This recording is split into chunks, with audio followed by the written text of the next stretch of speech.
Hi everyone, I'm Eric. And I'm Christopher. And we're Grow For Me Gardening. Today we're getting ready to host a garden tour. We have some final preparations, including a quick trip to the garden center.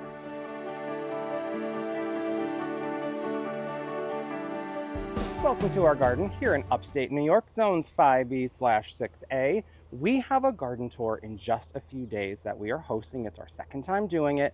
So we're doing a little bit of final preparation. We're going to make sure that our edges are perfect. We've got some lawn mowing to do, the usual stuff, but also we're going to make sure the garden itself is looking perfect. Now, Eric is the detail guy with that really critical eye. So I'm going to do my best to point out some things, but I'm sure he will chime in a little bit. First thing you might notice here, the plants are growing right into the grass here. So I'm going to take the edger and I'm just going to widen this bed just a little bit to give it a nice clean delineation between grass and plants, much like over here, which just needs a little bit of polishing, but you get the idea. We're just going to make sure it looks perfect. Definitely a little bit of weeding. I think there's some deadheading to do. We've been pretty diligent about it. We did a really big deadhead right before we left for the Cape.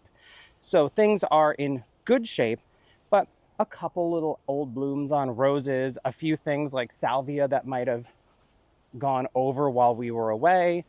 I think the gist is polishing the garden to prepare for the garden tour. The other thing that we are thinking about is there's a few bare spots, not awful bare spots, but wouldn't it be nice if there was just a small drift of an annual here, something that was looking good already that we could just pop in for a little bit of interest? So that's where the garden center trip comes in. There's also one big addition that I've been thinking about for a while, way on the far side of the garden. In the back corner where we call the woodland corner, there's kind of a hole behind everything. And for some time now, I've been thinking how great it would be to add another green giant arborvitae, maybe a Spring Grove Arborvitae, something big as an anchor. So right next to this bald cypress and eventually that birch tree clump, there was a big evergreen right here. So I think that's something we might be on the hunt for. If we happen to find one, awesome. And we do have one planted back there. We do. It's just growing extremely slowly, and it just hasn't kept up with the vigor of things in front of it. Yeah, so there's no sun to it, and frankly, I've been calling it the toilet brush for years. It looks like a little toilet brush, but I think it's time to pass that one on. This is a big deadheading project right here. The ladies' mantle. Oh yeah. It's starting to turn brown. So we've got to go in there, and I think it's too late to cut it to the ground. So I think it's got to be that like meticulous deadheading where we go like stem by stem. Yeah, just to make sure it still looks like something in a few days. That'll take a good chunk of time. But other than that one spot over there that maybe we'll add annuals to, and maybe look for a good deal on a tall, skinny evergreen, I'm not sure if we need anything else at the garden center. What do you think? Well, you know us, anytime we go to the garden center, we're bound to find something we like. All right, well, let's go to the garden center, see what we can find this time of year, and then let's get to work before it gets too hot. Here we are at one of our local garden centers. We are gonna go check out to see what kind of annuals they have, and really looking for a tall, slender evergreen. If you pan over this way, Christopher, you can see there are a lot of really nice options. So let's go take a peek. I think we're looking for a Spring Grove Arborvitae. Oh, there's so many good ones over there. There's a lot of really good choices, and those gold ones are really catching my eye. Yeah, what is that? I think it's a gold hinoki cypress of some kind. I don't know. Good thing I wore my waterproof shoes. They've been keeping these well watered. This is a golden hinoki cypress. The price is a little cost prohibitive. It's $700. Oh, okay. Well, I would feel like that's slightly prohibitive. There's also something gold down the way. Yellow ribbon Thuja occidentalis. Oh. It's cool looking. Yeah. All right, let's go look on the non-giant tree section.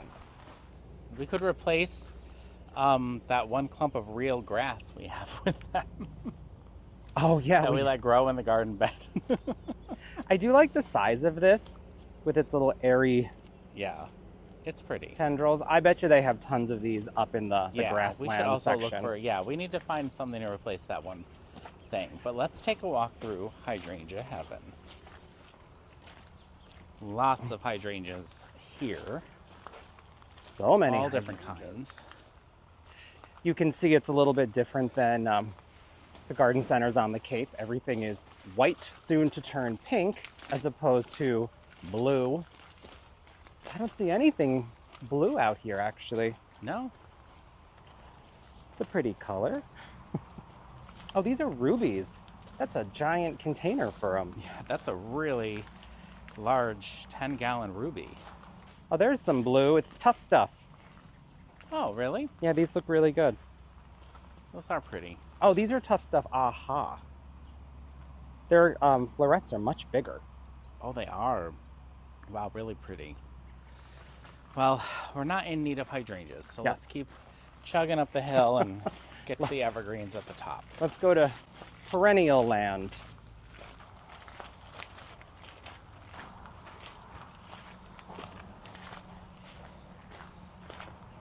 It's Pugster Blue. So cute. I love these. That's on deck next year. More butterfly bush. Or a butterfly bush, since we don't have any at the moment. Yep, we're headed over there.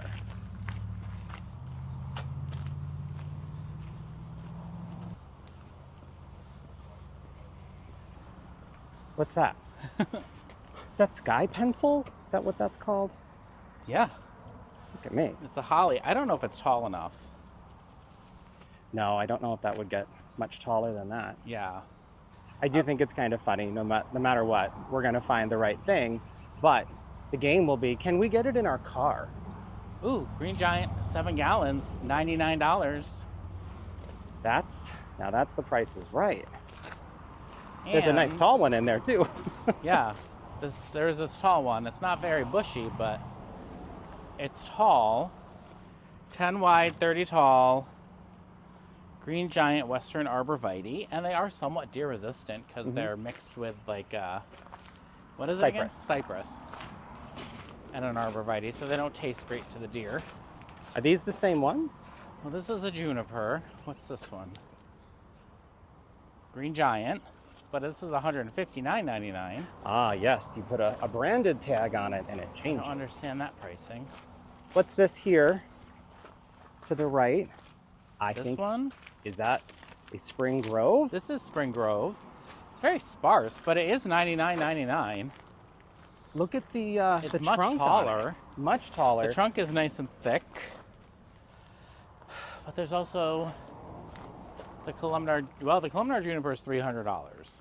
And we're back. This is $100. So I feel like this is a much better choice for instant impact, and we know they do well for us because we already have a number of them. Yep, we can run a line of drip, put a nice loop of drip irrigation around it so this thing gets gallons of water. Yeah. All right. Let's find somebody to help us with this, and then we'll Continue. hopefully get it in the car. Ooh, this is cool. That, Adagio. what? Yeah, I know you like the Adagio. That's my favorite ornamental grass. I feel like that might get too big for that spot, though. Don't you think? I want to say that one was like a 3x3, but then it gets the Yeah. 4-foot, like champagne sparkly poofs of I always plume. love these, but I don't love the bottom of them. No, that's the other thing. Since it sits on the edge, it really has to be like an outward grass and not a tall grass. I wonder if we can get one of those little blonde ambitions from the back there. We can. That one's going to be more upright and not outward.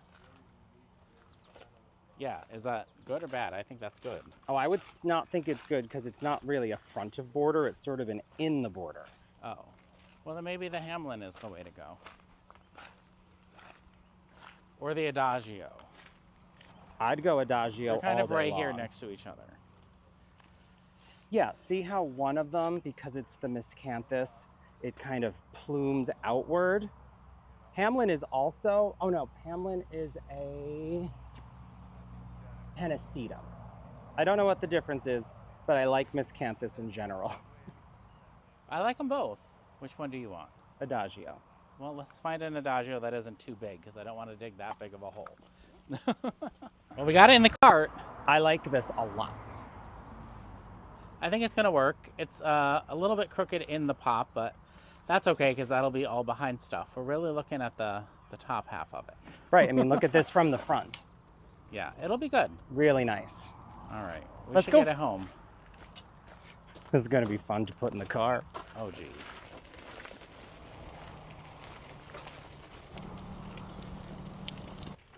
Believe it or not, this is not the biggest tree we fit in this car. This is hysterical. I don't know, but I'm excited to get this in the garden. Wow, this thing has roots growing out of the bottom of the can. It's going to be very happy to get in the ground. This one right here, we're putting over here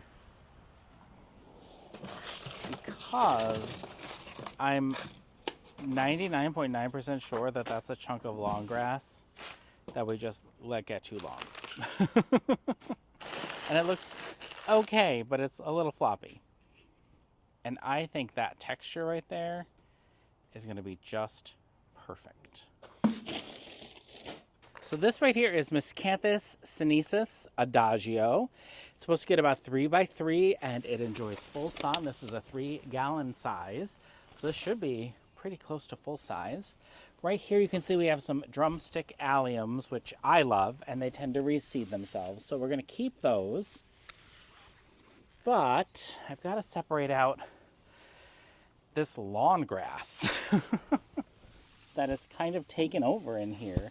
I'm not going to lie. I think you should take all of it. Take the alliums. You think I should take the drumstick alliums? I think we can plant lots of drumstick alliums. They're probably the least expensive. And then we could put some in different spots and we know they seed really well. And we could also just transplant We them. could also just transplant them.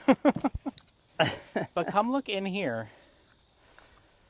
It's like definitely lawn grass. I don't know how we let that happen. Yeah, like that in There the back. was a hamlin or like a piglet or something in here. It's turned into mostly lawn grass. That is fascinating. I don't know. We just slacked off on taking care of this. We were like, well, as long as it's like a grass, it should be fine. But getting grass out is like never fun. I'm not sure how to do this without damaging some stuff around it, getting it from behind. So maybe I will. Yeah, cut it in half.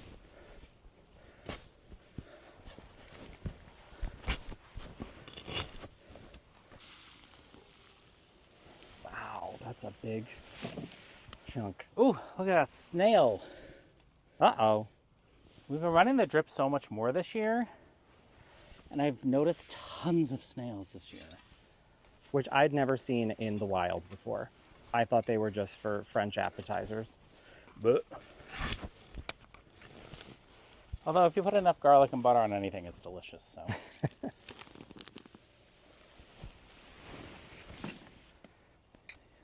ta-da! A hole. there's a hole. We're gonna put some Penobscot in there. Yep. Penobscot is Coast of Maine product that has all the goodies in it. We've been using it for all of our plantings this year, and everything's looking great. Yeah. I feel like you could almost call it super compost. Oh yeah, that's exactly what that needed. I think Yeah. it can go like 3 inches forward. Let's get this in there. The hardest part about planting Miscanthus I found is how sharp. Yeah, there's a little ridginess to the edges. They're very sharp.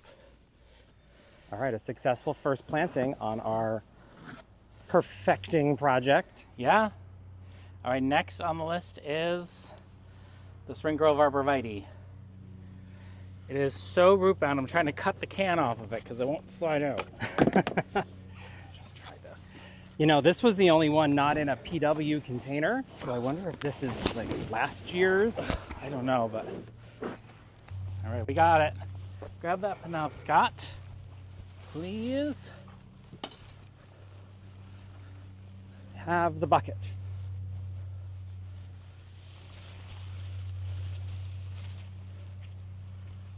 The spot we had originally picked has a big rock under it, so I could not dig a hole.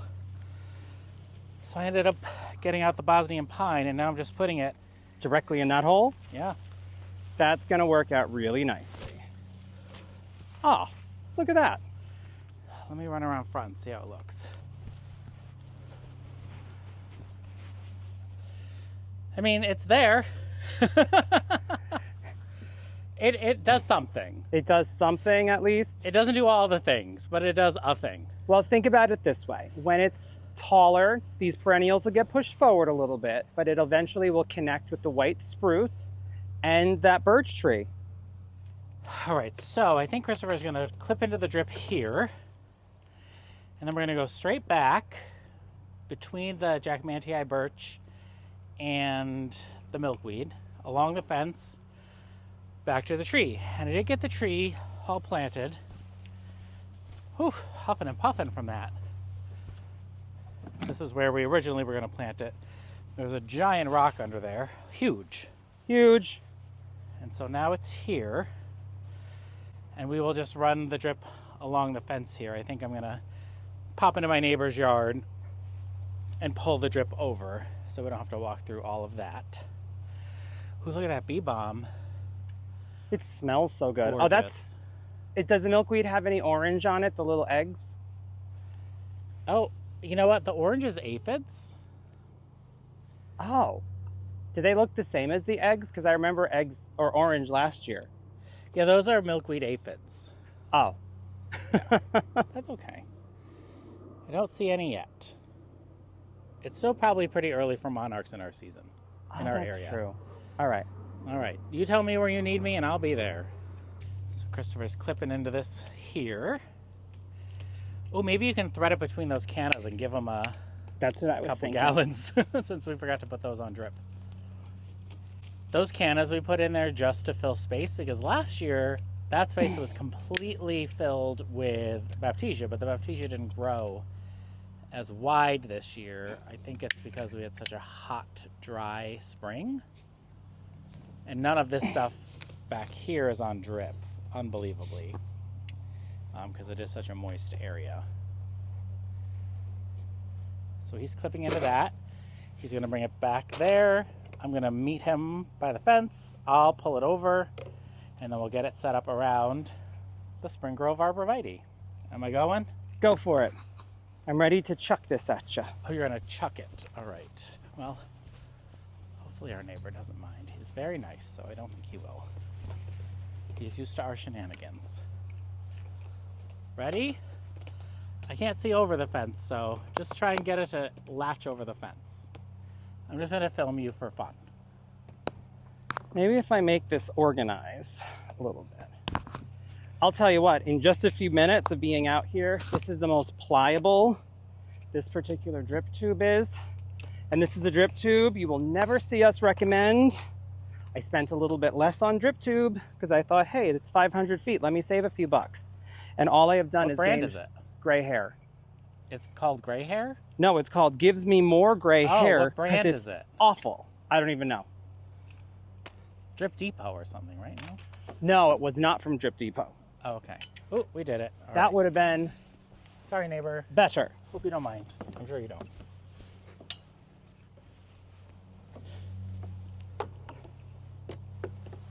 We made it. I'm just gonna shimmy it down between the milkweed. We did it. It's back here. So here's my plan. Because we only have the one thing to put on drip, I'm going to put one of these figure 8 enders really close to this and then put one drip that I tee out of. And that's all we need. Put these two together.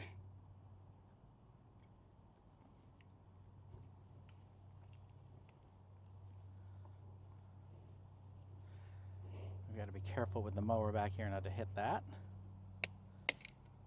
Slide this on one end.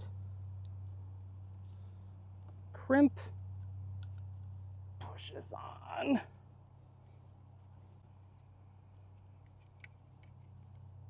And then when there's no plants or anything here, I will absolutely come back and address this and have it looking much nicer. I do think the whole east side is getting its drip redone in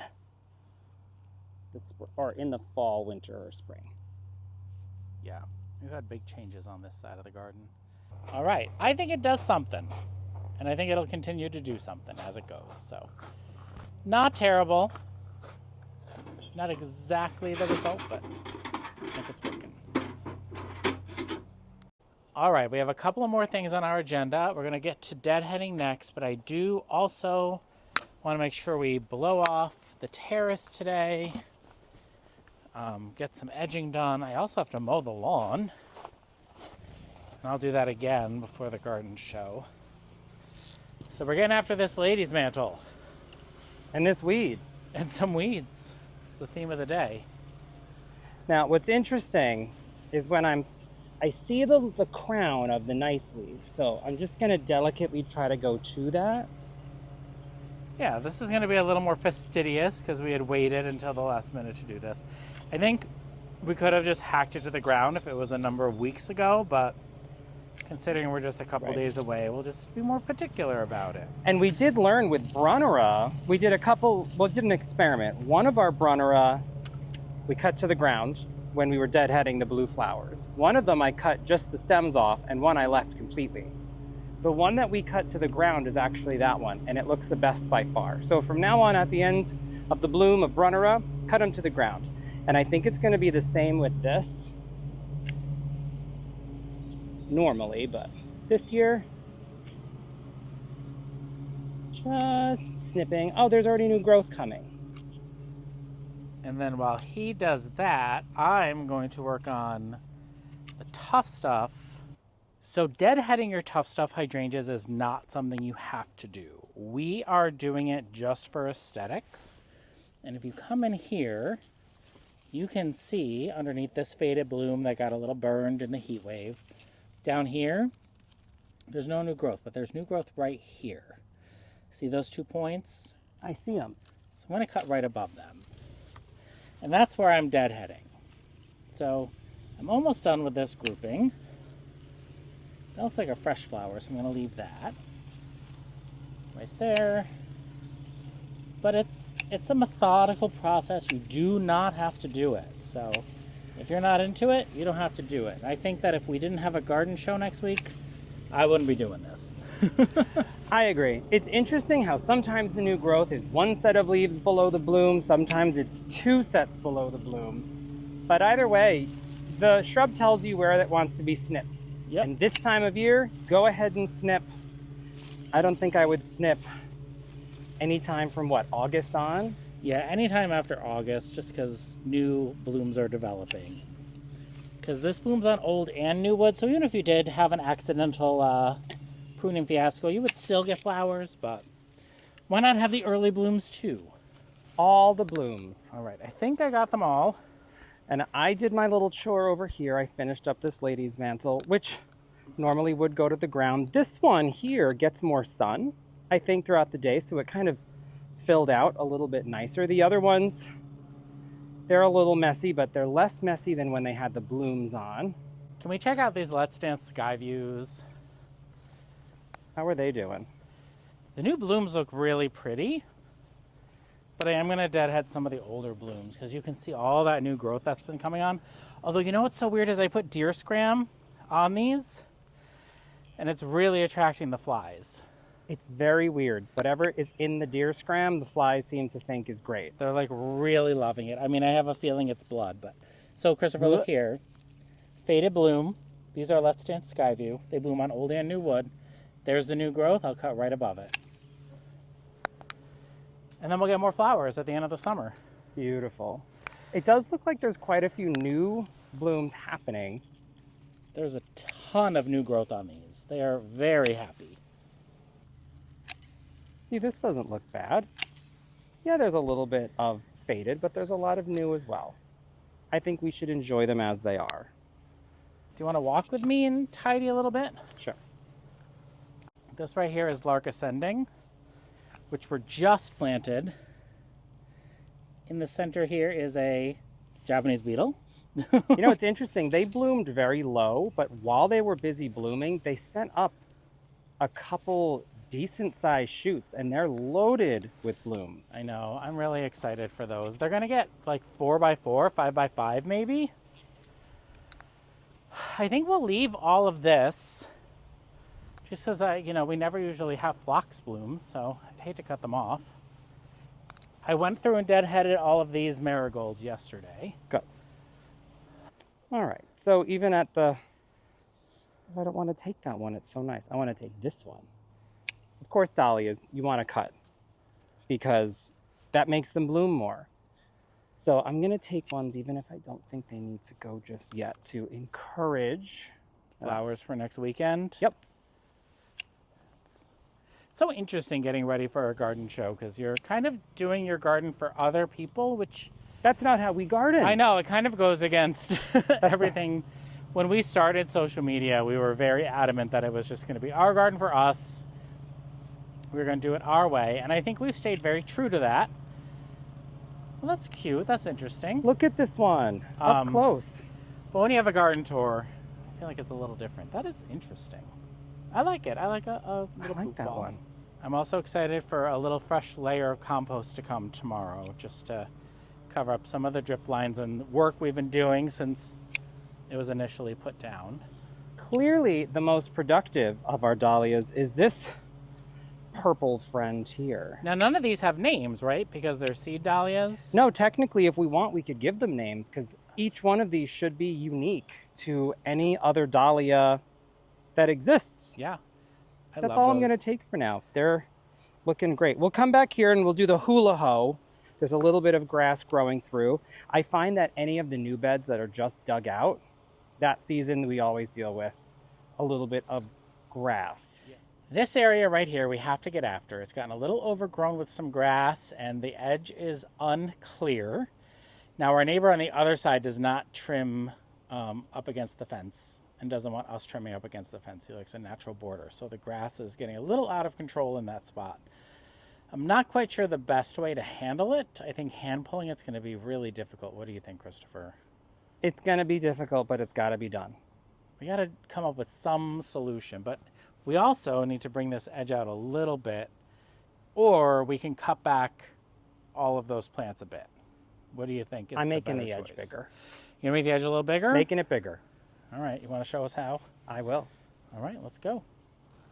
I have a new toy. This is the Root Slayer, but it's the Root Slayer Edger. It's a little deeper than I'm used to. It's a little heavier than I'm used to, but I like the height. And I'm very hopeful that this is going to make easy work of bringing this edge out a little bit. I don't think it needs to come out far. I just think it needs to come out a few inches because I like the shape of this silver lining Artemisia. And I kind of don't want to lose it. So I'm thinking I might use that as my guide.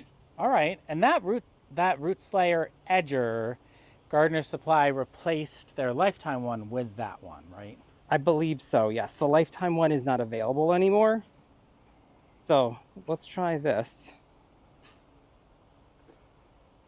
How's it feel off the bat? It feels good. I think my hesitation, I'm going a little slower because it is deeper and I don't want to make my first trench too deep, but I don't think that's going to be a problem. I think it's great. I think there's a drip line over there somewhere, right? I can see it. Okay, good. If there's a rock, I can feel it. It doesn't cut the rock, but it definitely pushes the rock better than my other one did. Now, I wouldn't have expected it to cut the rock, but I'd be impressed if it did.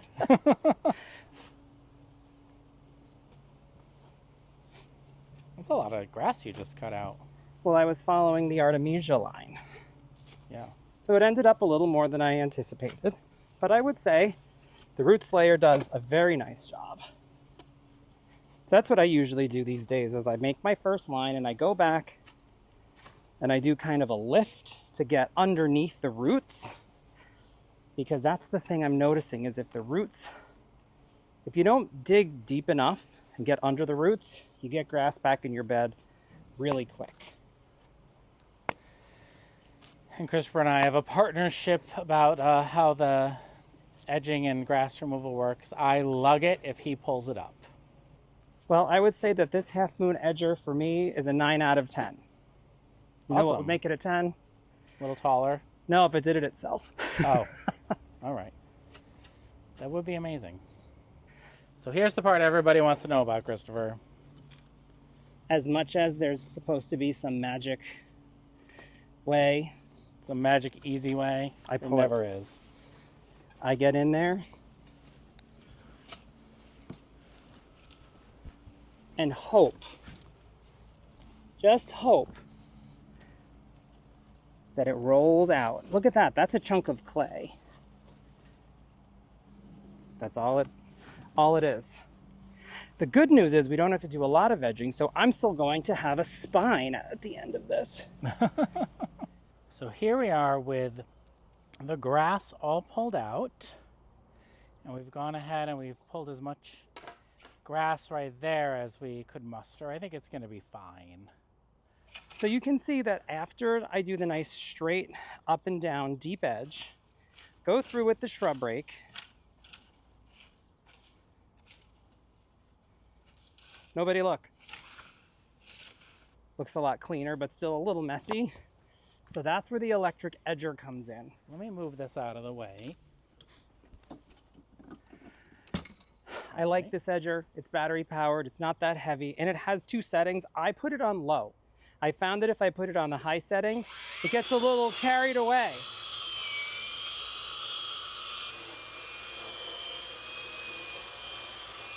And then you rake. Then I rake again. Okay, Yep. so this is now done. Eric's gonna mow. Tomorrow they're gonna come through, put some nice compost to top dress this section. And this is just gonna look so much more tidy and neat. Right here along the edge is where it just needs to be tidied up a bit. Yeah, in this case, I'm not gonna go through with the half moon edger. I'm only gonna go through with the electric edger because we've already done that. And this is the maintenance side where over there was creating something new. I'll just line myself up again.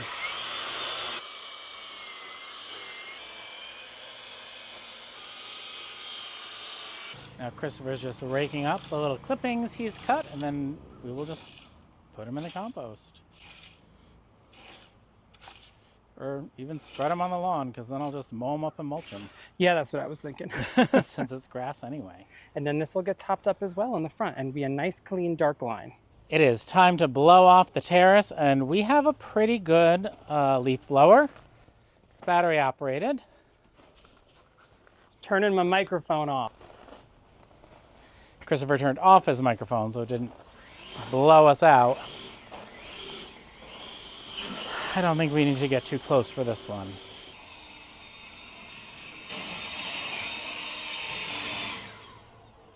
Looks good. Let's check it. What? I think it looks good. Ooh. Beautiful. Oh, the shade. So inviting. Well, I'm going to get mowing. And I'm going to do some more edging. And then we will check in with you after.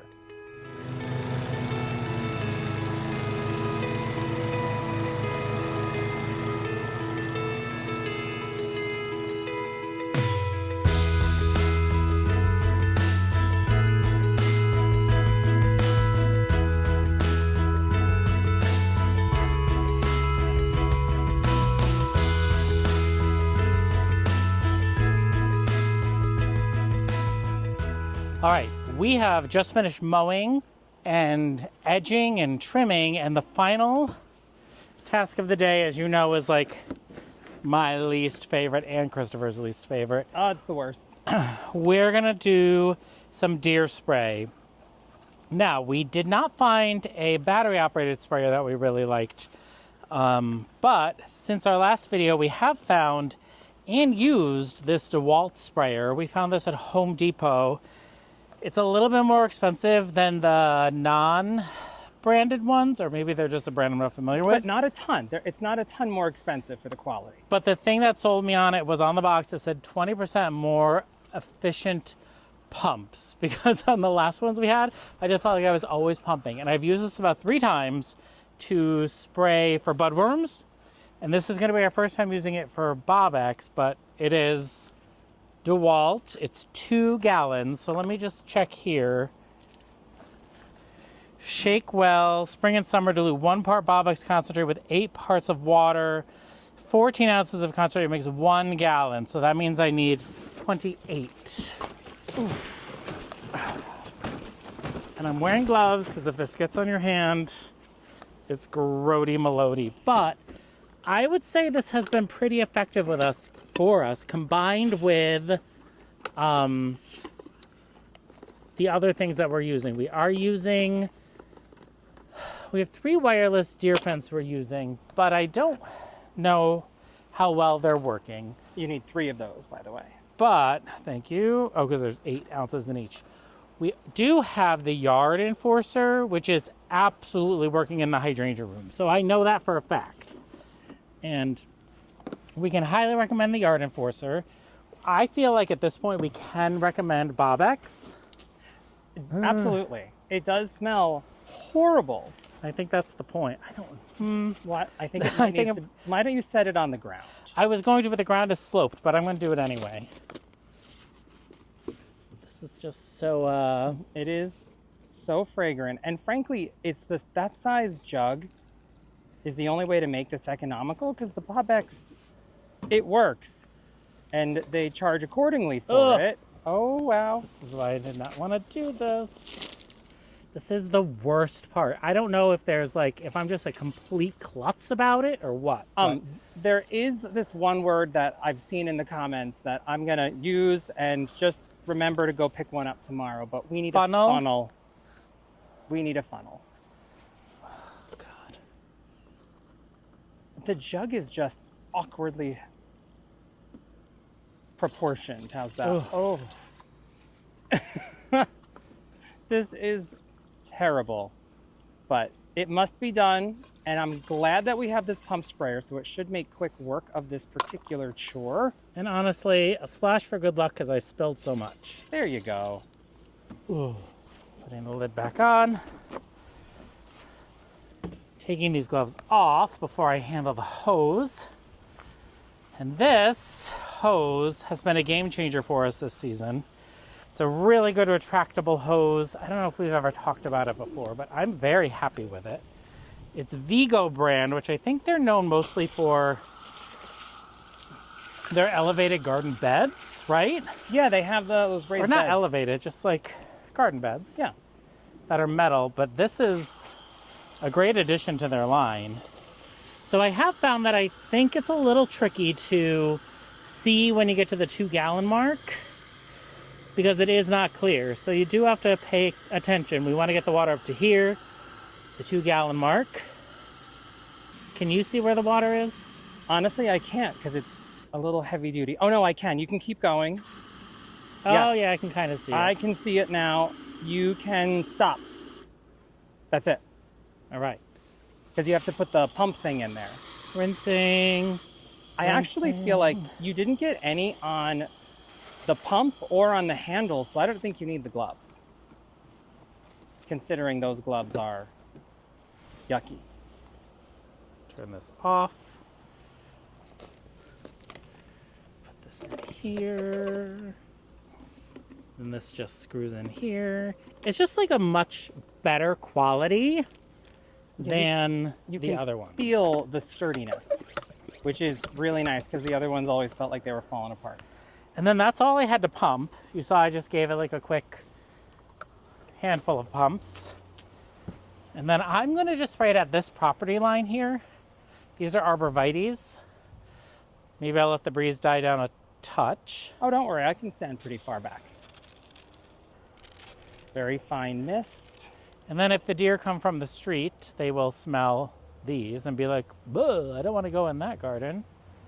We can probably set it to more of a heavy-duty spray, but I don't think we need to, right? Yeah, I mean, as long as it's a general mist, I can't imagine they need to be dripping with it. That's a much stronger spray than you just had. Yeah, I just twisted the nozzle a bit. Right here is that yard enforcer. That totally works, so I don't even know why I'm spraying right here. I think it's just out of habit. I need to move quicker. Whew, whew. Yeah. Tough stuff, so I'll get a little spray. And then right here, we have another yard enforcer. So you can see that if the deer come from the back and come along this way, it should get them. That's the plan. That's the plan. But I'm just gonna do a little spritzy spritz just in case. Ugh. And this will smell really bad for a little bit, and then tomorrow we won't be able to smell it, but allegedly the deer can still smell it. And Bovex has, I think if you follow the link in the description, they also have Bovex for rabbits. I wonder what's the difference. I don't know. I mean, this is working clearly because, I don't want to brag. I feel like that's like bad mojo, but it seems to be, they seem to be leaving the daylilies alone and the quick fires alone, so. And if that's all that it did, that's good enough for me. Yeah, those are two of the tastiest things we have. I'm gonna let you get to it, Eric. Well, thank you so much for joining us today as we get ready for our open days with the Garden Conservancy. I think we are ready to go. I think we're ready. I'm excited. Hopefully we get to meet and see some of you on Saturday, July 20th.